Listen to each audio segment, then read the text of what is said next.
I'm excited to be joined right now by Christy Nault. She's a root cause health practitioner, educator, plant medicine expert, CEO of a company, just all the things. Christy, welcome. Thank you so much, Morgan. I'm so happy to be here. Happy to be here with little friend me too. The podcast therapy dog, Remy's gotten very good at her role here Obsessed. on the show.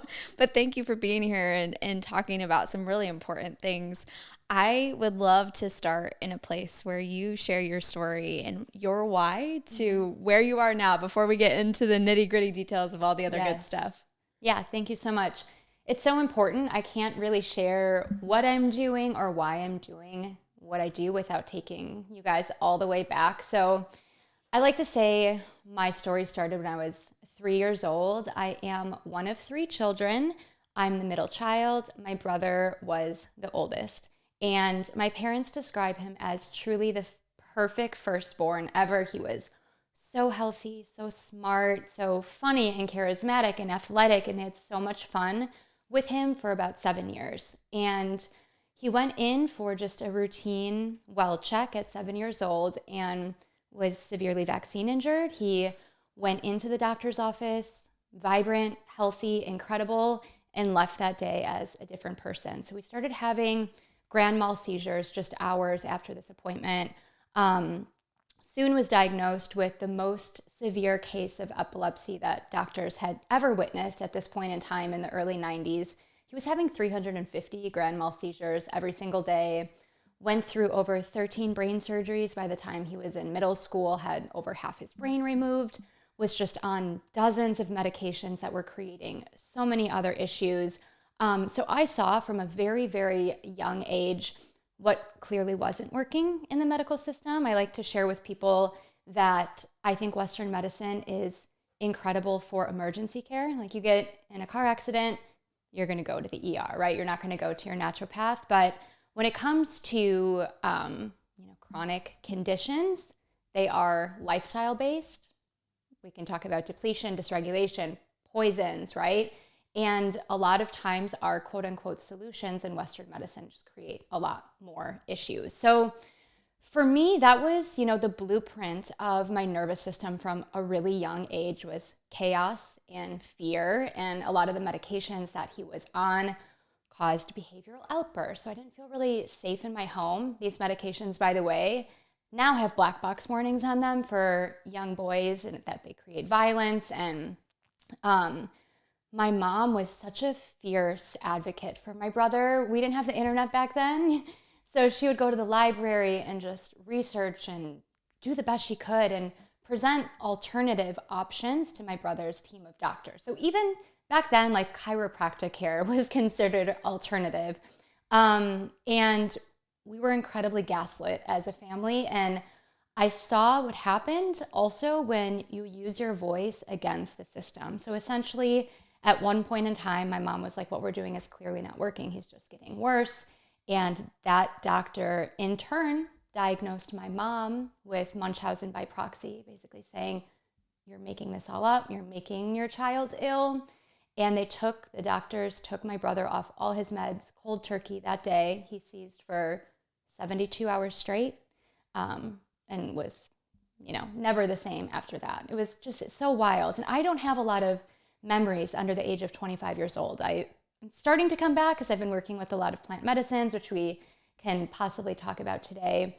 But that's something I have a very vivid memory of. And so for me growing up, I just didn't want to cause any more issues for my parents. They had enough on their plate. So my form of coping and survival was debilitating forms of perfectionism. Just straight A, thriving student, thriving elite athlete, had to have perfect body. It really led into severe eating disorders by the time I was in middle school. And it was just it was just rough. My brother ended up passing away in 2015, so about 10 years ago. And the trauma of that incident, he was sick his entire life, but it was still a shock when he passed away. And I had been dealing with gut issues. I had been dealing with some hormone issues, but the trauma of that death really sent me into a tailspin of a list a mile long of my own journey with chronic illness ahead. So I was just weeks after my brother's death diagnosed with endometriosis, chronic Lyme disease, mast cell activation syndrome, autoimmunity, like the list goes on. And I knew right then and there that, the system wasn't going to have answers for me. I had already been working in the holistic healing space. I've been working in this space for over 15 years. So I was doing all the right things already. Perfect diet, perfect exercise, taking all the supplements, detox, meditating, journaling, right? And I'm like, wow, well, I just witnessed how my body reacted to an emotional trauma. And it really led me down the path of multidimensional healing where, yes, we have to focus on the physical body. And that's a huge part of my foundational work. But our unprocessed emotional wounds, our unprocessed trauma, our nervous system is, well over 50% of the puzzle. So, within that next year, ripping away entirely from the system, I completely healed everything on my own, naturally. And that's really my message to this day. I don't believe that there's anything that's incurable. That just means when we're told there's an incurable disease, it means there's not a pill to fix it right now. But when we get to the physical, emotional, and spiritual roots of why we became ill and imbalanced in the first place, I truly believe healing is always available to us. And that is the work that I do today. I teach, big online courses. I also have a microdosing mushroom supplement company, which has just been completely next level. And yeah, that's that's taking it back for you. Well, there's so many different directions now that we can start to dive into. Thank you for sharing kind of in a nutshell what your story is. I know there's so much more than what you just said there. And first, I want to recognize how difficult that had to be growing up with that experience for so many different reasons, for all of you involved. I can't imagine. And I also it really hurts my heart to know that your mom was trying to be such an advocate and she really kind of got ridiculed for doing so. And I think that's heartbreaking in itself. There's so many levels of that. And I want to recognize just the importance of your family and that situation that you guys went through. You mentioned your experience as you were doing all of the right things. You knew that health, nutrition, wellness was important because you'd seen this at such a young age.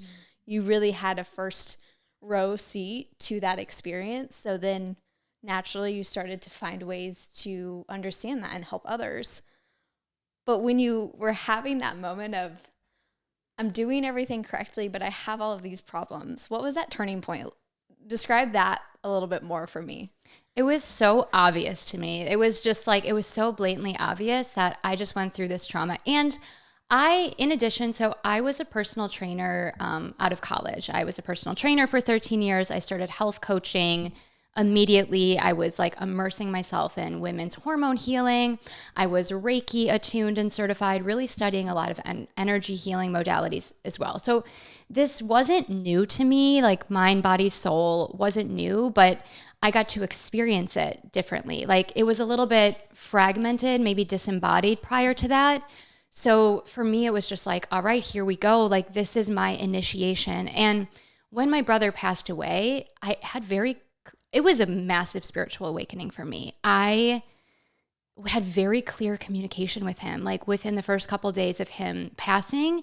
And I was able to actually see, he came through to me and showed me the soul contract that we had before coming to this planet together, like what we really pre-planned. And he kind of vowed to give up his life to wake me up so I can share this work with so many other people.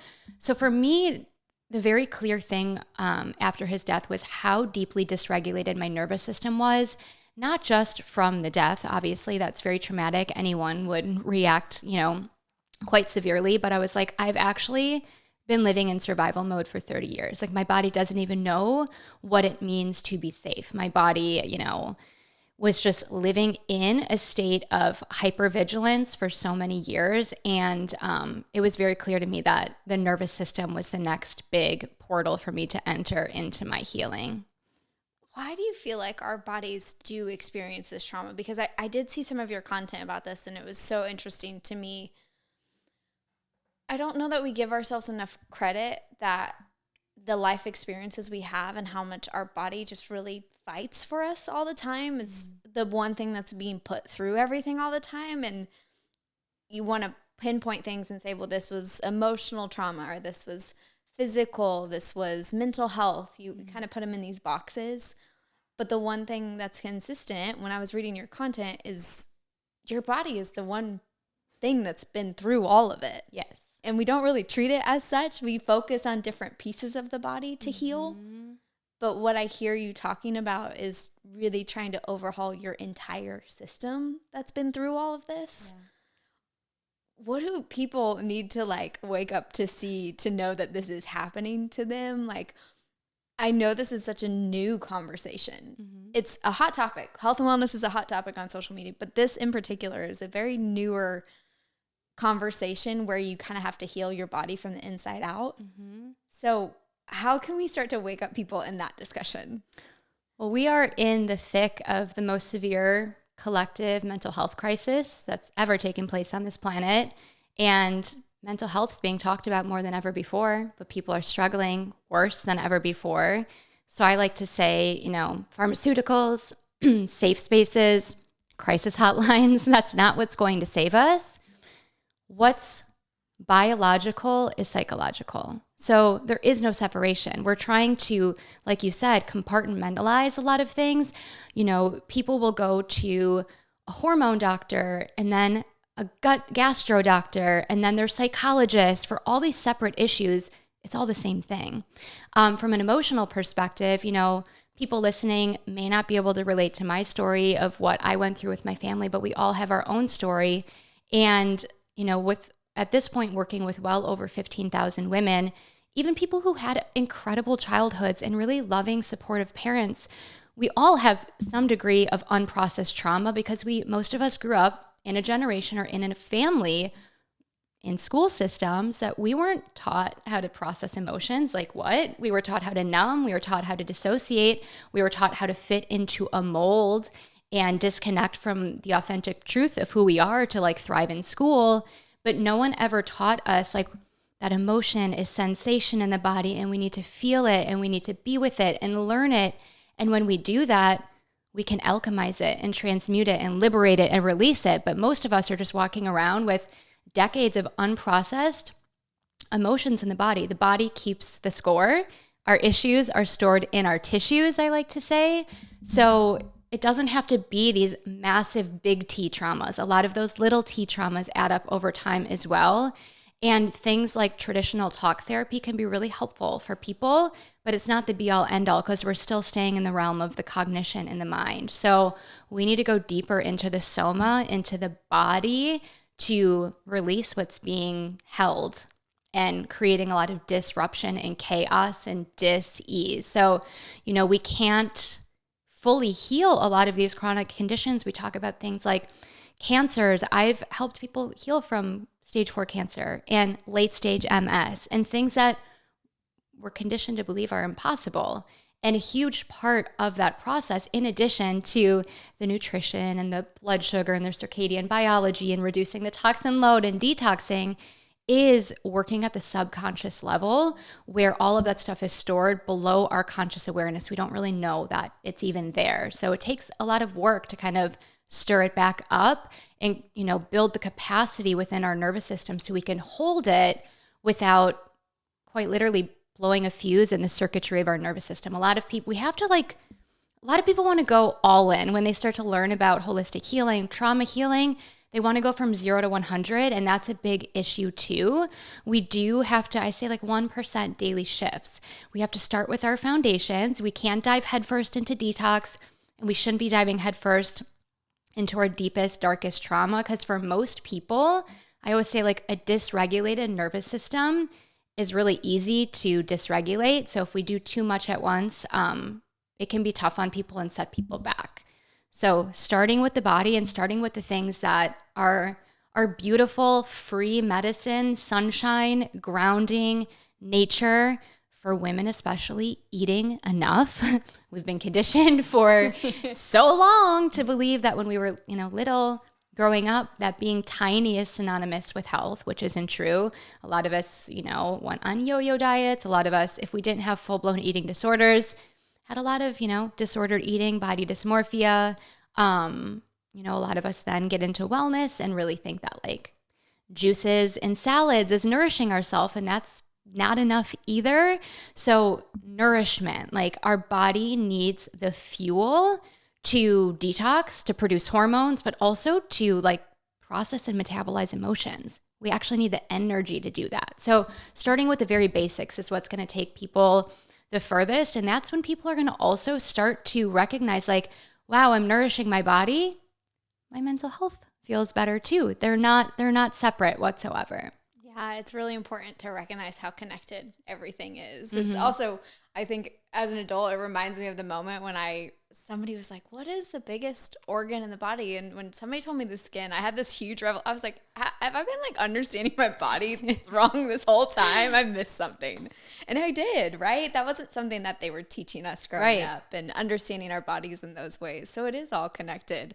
And a lot of what you're mentioning here, I'm hearing, and I'm like, this is so great. And I hope people truly hear this. But there's this level that we've been taught to believe what you're talking about is woo-woo. It's not real. It's, not what we've been taught. So why is what she's saying actually true now? Or what would you say to those people? Because I want to make sure to give you the space to do so, because I think that's such a huge component of understanding holistic, integrative, all of these levels of untraditional types of medicine, if you will, is the best way I can describe that. But because I want people to open their minds to understand that this is an important conversation, this is important for them to understand, without being like, oh, you know what, it is woo-woo. It's not real. There's no way this is going to help me. Totally. Yeah, I totally get it. I have thousands of doctors, surgeons, healthcare professionals in my program. So people firsthand who are seeing what's clearly not working are coming to me for support. I feel like that says a lot. But I think it's important for people to research and look at the history, because this information that I'm talking about has been the foundation of human optimization forever, since the dawn of humanity. We are looking for answers in a system that profits trillions of dollars a year on people getting and staying sick. It's big business, right? Big pharma puts together med school curriculum. So our medical system is designed to help keep people alive with pills and with surgeries. It's not designed to help heal people. And all of the information I'm talking about, from, ancient wisdom with detoxification and plant medicines and optimizing your circadian rhythm and eating real food, is all of this stuff has really been only taken out of the literature within the last 150 years. So I encourage people to do the research on how Rockefeller medicine came in, closed down all of the herbalism schools, and really just ushered in a whole new era of what we've now conditioned to believe is health. But it's sick care, right? So I think people just need to see how they actually feel going to their doctor. Do you ever feel heard? Right? Is there a solution you've ever been given if you go in for severe cramps and bloating, hormone issues, other than here's birth control? Like, that's not healing. And again, I'm not shaming anyone who goes that direction. I think there's a time and place for everything. I think we can use some of those things as Band-Aids while we allow ourselves to go a little bit deeper into figuring out those root causes. I'm so glad that I made you have that response, because I think people needed to hear it. And sometimes we have to be reminded that our schooling didn't teach us everything. We spent a lot of time in school, so you would have thought that we have all the answers and all the knowledge in the world, but we don't. There was a lot of things that was withheld from our education. So an important part of something that I often always say, once we know better, we do better. And so much of that is education and understanding the systems that exist within our world. Yeah. And I'm really glad that you gave that, like, don't have to listen to me, but here's some education in case you would like to know the background of this, because it is an important piece of this. And I want people to hear your words and not just automatically be like, well, this is too woo-woo, and it's not. This is real. This is a way to help you heal. It's quantum physics. It's quantum biology. It's all rooted in science, but like what we were only taught part of science in school. We just didn't learn it all. And it's overwhelming, right? You have these conversations, and chronic illness in general is overwhelming because when you're faced with, like you also dealt with, you had this plethora of things that you were diagnosed with. You're like, where do I even begin? What is going to change that's going to help all of these things? And it's so true when you look at it from that perspective, when you have been dealt a hand of chronic illness, to say, well, something is obviously not right. And if you're just going to give me more medicine to heal it, I don't feel like that's also right. If you like genuinely like just sit and think about it for a few minutes, I think everybody can feel that like your body always knows when something is right or wrong. Right. And we know that in those moments. I would love to go into, you mentioned kind of these different topics. And I also know you've talked about parasites, you talked about the circadian rhythm, these different kind of levels of things. What are some things that we weren't taught that you feel like are really important for us to understand about our bodies when you're talking about this kind of years of things that we kind of shoved out and stopped learning about? Because maybe this is an educational moment for all of us. Totally. I think we could just start. So in my full root cause healing methodology, I teach something called the order of operations, which is so important. Like I was saying before, we can't dive immediately into things like detox and deep trauma healing. We start by building a really strong, well-resourced foundation. And I'm going to share a couple great tips in just a moment. And regulating the nervous system, opening our drainage pathways, and then going into multidimensional detoxification, which really is, when we open up, when we start cleansing things like parasites and candida, and they hold the emotional imprints of unprocessed trauma too. Like you're going to feel these different emotions getting stirred up as you're detoxing again. What's biological is psychological, is energetic. It is all the same thing. We are multidimensional beings. We are. So what I feel like is really important for people to start is number one, with women especially, eating enough. A lot of us who were told 1,200 calories a day growing up is what we should be striving for. We first need to know that that's the caloric recommendation for a 2-year-old toddler, not a grown-ass woman who is able to... Very important minor detail there. Yeah, I mean, and so our bodies don't run on thin air. We need fuel for our bodies to do what they were designed to do, which is enter a state of self-healing, but that requires energy. So eating enough. And for me, when I went deep into my initial wellness journey, I was super plant-based and vegan for a long time. And now I really understand that when I talk about nourishment and nutrient density, that really high quality animal nutrients are a big part of that conversation as well. I feel like a lot of my work is so much more than teaching and helping people learn. There's a huge unlearning that comes with this. So nutrition, of course, making sure we are remineralizing our body, adding minerals to our water is like the easiest thing you can do to start there. But I feel like what I really want to talk about is what's going to help people feel amazing quite immediately, which is optimizing our circadian rhythm.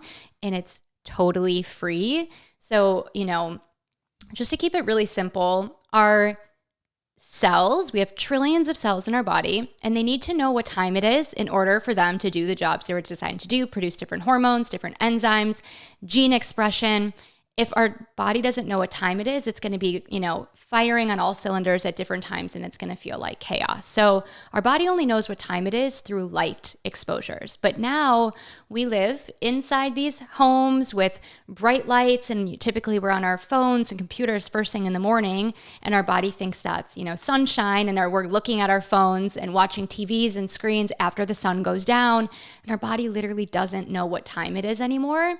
So, I always say first hour of the day, if you can, not touching your phone, going outside and just getting direct sunlight in your eyeballs, no sunglasses, no glasses, no contacts. And even 5 minutes is going to make such a big difference. And for people who actually struggle with sleep, getting that morning sunshine actually signals to the brain to start producing melatonin 16 hours later, which we need for deeper sleep. So sleep hygiene actually starts with your daylight exposure. So just getting as much natural sunlight during the day as possible. You know, when you can, not wear sunglasses, because it's the light entering our eyeballs that signals to the brain and tells the body like what to do. So I actually don't own sunglasses anymore, which is kind of crazy. If you need them when you're driving, like obviously be safe, but if you're out for walks, try to not wear sunglasses. It's going to be super healthy for you, and get as much light during the day. And then at night, you know, wear blue blocking glasses, change a couple bulbs in your home. I don't use any of the overhead lights at night. I just change a couple of the bulbs in my lamps to red light bulbs and just softly dim your house. If you're exposed to that blue light after sunset, your body thinks it's daytime and your cortisol is gonna get spiked. Your cortisol should be going down at night. Your melatonin should be rising, but with blue light exposure, it's gonna be the opposite effect. And people might be like, okay, well, who cares? Because our circadian rhythm is gonna trickle into your gut health, your hormone health, your mental health, your energy. You know, people who are walking around with brain fog and fatigue and low energy and all these things we've normalized. I always say common is not normal. Even if your friends are dealing with it, it doesn't mean it's normal. A lot of these things can be supported by really simple things, by getting our light exposures back in check and optimizing our circadian biology. So that's where I would encourage people to just start. It's really easy and it doesn't cost a penny. And I'm assuming, too, that this means we should not be watching TV at night. It would be a good guess based on what I'm hearing. Ideally, but, you know, if I still like to watch TV at night, too. So, you know, if you're going to do it, like, put on some, we don't want to, like, raw dog the TV, right? Like, can we, like, have some blue blocking glasses so it's just not so bright? And maybe, hopefully, like, at least an hour before bed. Hopefully, we're not doing that. But, you know, I'm not telling people that they have to start living back in a cave and living outside. And like, I really love to weave in the ancestral wisdom and make it modern, because I do love a little reality TV at night sometimes, but there are ways that we can make it just better for us. No, that's important, because this is how we start to integrate them and really start to make the shifts and changes. Because listen, I'm a big fan of baby steps, because baby step is better than no step. Totally. In everything in life. So if my baby step is I got to start wearing some glasses, that I can do. And then we evolve and we continue. So I love that part of it. And also, I was so fascinated when you were talking about the parasite side of things. Tell me about that, because gosh, I'm sure I have some I've never known. I've never looked into it. I don't have any idea about any of this. Like, we know about parasites, but we don't know about parasites. Right. Yes. If you have a pulse, you have parasites. So every single person listening to this has parasites. And to some degree, there is a normal amount of parasites in our body. It's when they overgrow that it becomes an issue. So again, 150 years ago, the primary way that humans protected their health was through parasite cleansing. You start literally at 1 year old. On social media, I have people obviously all over the world, and a lot of women in other countries in Latin America. They'll message me all the time and they're like, wow, Christy, it's crazy. You have to actually convince people in the US that parasites are real, because it is part of every single person's chronic illness journey I've ever worked with. I've supported well over 15,000 people, like I said, through the process of parasite cleansing. 100% of women have released loads of parasites. I'm not talking about one, I'm talking about thousands. So parasites are attracted to toxic tissues. We're living in the most toxic time to date on planet Earth. Our food is poisoned, our water is poisoned, the air is poisoned. The products we use on our body, on our face, our cleaning products, the candles we're burning in our home, right? So we've just become like a toxic soup. A lot of women especially have been undernourished for so long, which means like when our metabolism slows down, our metabolism isn't just like how quick or easy we gain or lose weight. Our metabolism will control our gut, our elimination, right? Our every single physiological reaction in the body. So when your metabolism slows down from undernourishing yourself for so long, our detox pathways become sluggish. We become more toxic, and then the parasites are then even more attracted to all of those toxic tissues, both physically and emotionally. So I do know a lot of people. I work with health conscious people. I attract health conscious people. And a lot of people have come to me doing things like detoxes and parasite cleanses for years. And then the parasites keep returning. So yes, anyone can go do a candida cleanse, a parasite cleanse. That's not the whole story here. We also need to address all the physical, emotional, and energetic reasons why our bodies became so hospitable to these pathogens in the first place. And toxicity is going to be the number one thing there. So just doing our best to swap things out, starting with whatever touches your skin directly gets absorbed directly into your bloodstream. So can we start with like our products, right? Cleaning up our food, removing fragrance from our home. That single word, fragrance, can contain over 3,500 unregulated, carcinogenic, endocrine disrupting chemicals. 3,500 chemicals in one word on a label. So if your makeup just says fragrance, that can mean 3,500 more chemicals, So really starting to reduce that toxin burden is going to help reduce our parasite burden. But parasites live not just in the gut, they live in every organ system, tissue, fluid in our body, brain, sinuses, pancreas, liver, bile ducts, colon, lymphatic fluid in your blood. I've seen people blow them out of their nose. People who have dealt with like lifelong sinus infections and like inflamed sinuses. And these are very real issues.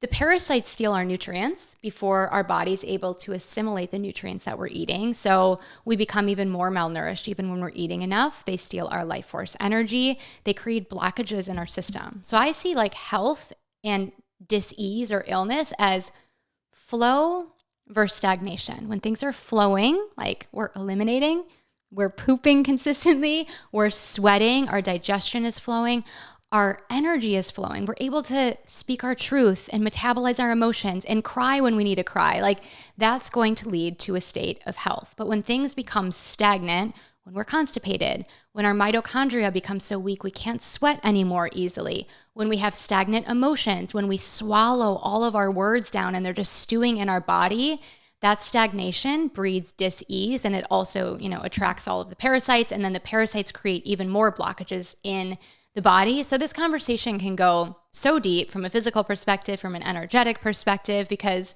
parasites are a very energetic thing as well. I mean, parasitic relationships can fuel biological parasites, having leaky boundaries with people. I mean, it can go so deep, but I completely reversed debilitating endometriosis with one parasite cleanse. In my first cleanse, I released so many parasites, but that wasn't the be all end all for me.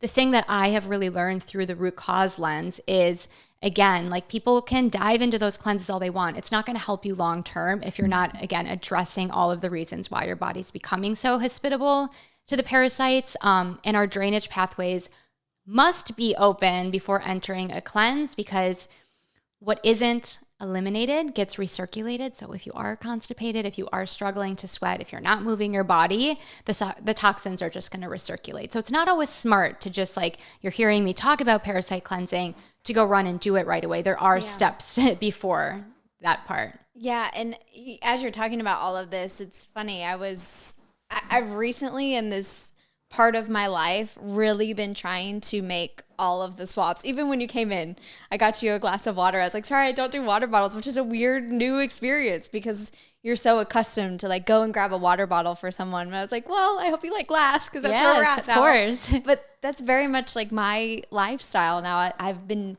It's a slow moving process, and back to the baby steps. I've tried to just acknowledge and give myself grace that this is a entire lifelong process, not just like, let me swap everything right now. Totally. Because I also don't want to be wasteful. I've bought these things and I've consumed them. But as soon as I finish something, I'm like, okay, what's my new swap for this?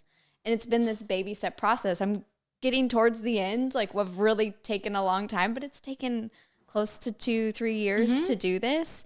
Same when I started as well. And once you get there, it's easy because then you know what you're buying. You're paying attention to things. You know what to be aware of. But as the process is happening, you're like, it feels so overwhelming. When I hear you talk about these things, like it feels overwhelming to me, and I've already made a lot of the swaps. But I think it's an important part of the conversation because, like you're saying, you can heal as much as you want to, but if you're still continuing to add toxins and bad things to your body, what do you think is going to happen? Right. It's an important piece of this whole puzzle. Mm-hmm. And also, you were talking about something else that had reminded me of,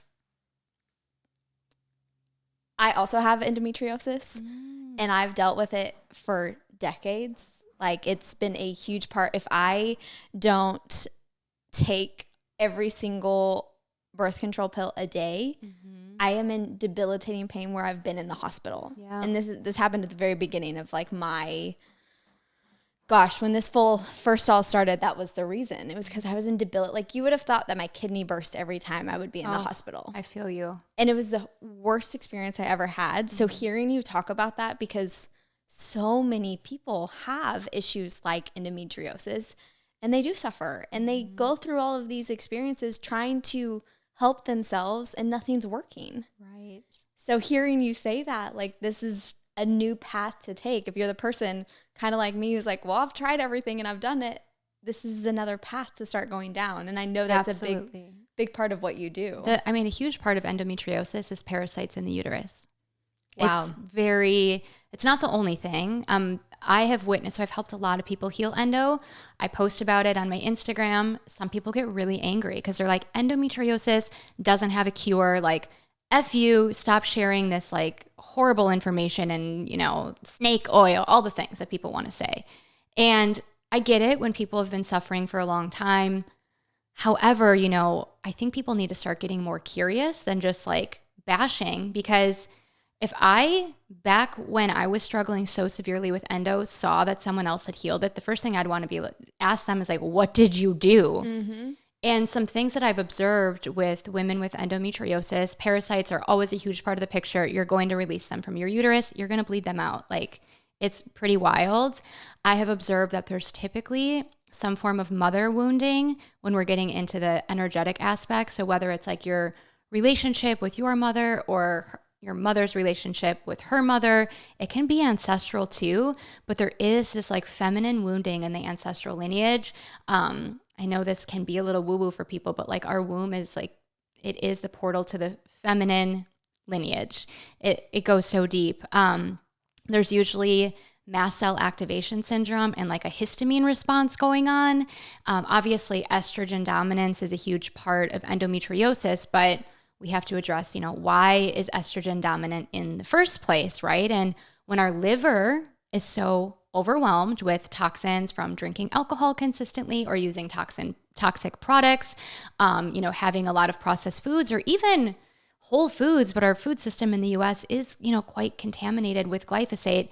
What I'm saying is when the liver is so overwhelmed with toxins, it actually doesn't have the capacity to metabolize our metabolic waste, AKA our hormones. So when your body uses a hormone like estrogen, it should get metabolized and excreted and eliminated through the colon.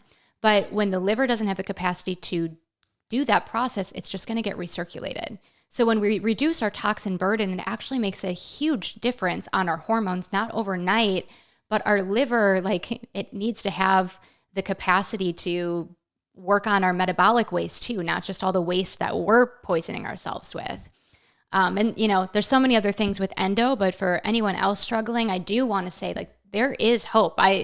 This isn't my story of healing. Endo isn't abnormal. It's so many of my students have fully healed, late stage endo. And yes, some people get the excision or the surgery to provide some relief. But as you probably know, a lot of people will go through surgery and what happens? It grows back because we're not getting to the roots of why it was there in the first place. That's the same with a lot of things like cancers too, right? Like, whatever people need to do, if people want to go down more the conventional path, like, we all have to make our own choice, but there is a reason as to why cancer returns in so many people, because we're not addressing the physical, emotional, and spiritual roots of why it did develop in the first place. So this root cause healing conversation, I think people can connect the dots when they hear that, right? Like, you go through surgery, you get something cut out, you go through chemo, you kill all the bad Why is it coming back? It's not just bad genes. So It's an important conversation. And I know that you're like, I could go so many different ways with this, but I'm happy you shared it. And I'm happy you shared so many different pieces to the puzzle, because even having conversations like this starts to make people wake up and question. And even if it's one piece of this, it's like, okay, I can start going down this road, because so much of our experience is just these very direct paths. Like there's only this one way to do any of it.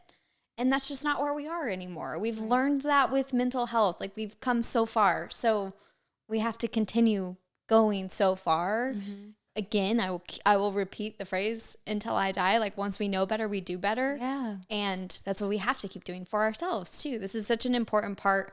I had on another episode, it was a woman had said to me, she goes, why do we care about everything else, but like the one thing we need is our health, and we don't want to invest in it? And that's so important. Yeah. That's such an important realization of like, you're right. Why do we not? Like I work out, I eat healthy, but like I'm really not diving as deep as I probably should. And so I just love everything that you're sharing, and I appreciate you being here. And very clearly, you know, I don't know you beyond today, but hearing what you said about your brother and the experience you had when you lost him, and him wanting you to share all of this information and stuff, you're clearly doing work that you should be doing. It's very clear in how you talk and how passionate you are about everything. Thank you. That I don't think he was wrong. Yeah. And I don't know you guys by any other direction, but based on what I'm sitting here and having this experience with you, he was absolutely right in passing on that torch to say, please share this information. Yeah. So thanks for saying that. Yeah. And thank you for being here. I love to end the podcast with, whether it be a piece of motivation or a piece of advice or something that maybe we never touched on to that you would love to share. Like I love to end the episodes that way, as something to encourage people in a direction, even though we've done a lot of that. This whole podcast, it's kind of what I like to end on. I want to just mirror back what you've said probably like 3 different times in this episode, which is all about the 1% shifts and how impactful that is and how important that is. And it sounds a little cheesy, but if you think about it, at the end of the year, 1% daily shifts adds up to a 365% massive shift. So these micro shifts do make a big difference. We're not here. We don't get a report card at the end of like our health journey. Like this is a forever journey we're on. You know, I understand it can feel overwhelming if the information is new, but you don't need to change everything overnight. And in fact, our nervous system doesn't like that anyway. Our nervous system is actually not wired for change. Like that's a whole other conversation. But the little things do add up, and that's what I want to leave people with. Like, don't feel overwhelmed if some of this information is new. Get outside and get sun. Start swapping one product at a time, like Morgan was just saying. Start mineralizing your water. Start wearing blue blocking glasses at night. And, you know, the rest just opens up for you. Our health is the portal to everything else we came here to experience on this planet.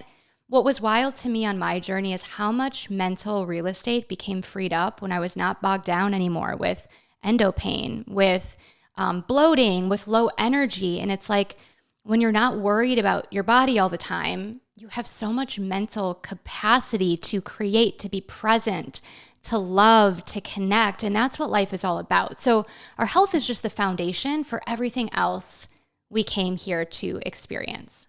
That's the perfect thing to end on. I couldn't have asked you to say anything better in that moment. So, Christy, thank you for being here. Thank you for sharing your story and all of your wealth of knowledge. It's been great talking with you. Thank you so much.